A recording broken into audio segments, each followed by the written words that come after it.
please access the humber.ca/real estate website. To the right, please click on Login and select Learner Portal. Click on Continue for someone that already has an account. Once you've logged in, click to the left where it says My Enrollment History.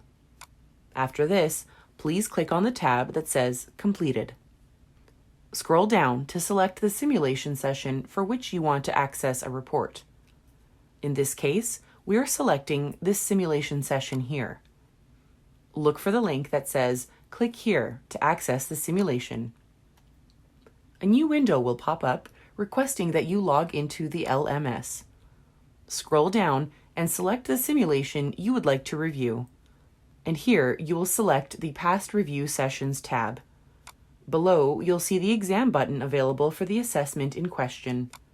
Click on the Exam button. Here, you will click on the Past button. You will now be presented with the exam report. Click on the Exam Report button. And now you can review the exam report for the simulation session you selected. For more program information and how-to videos, be sure to visit humber.ca/real estate. Thank you.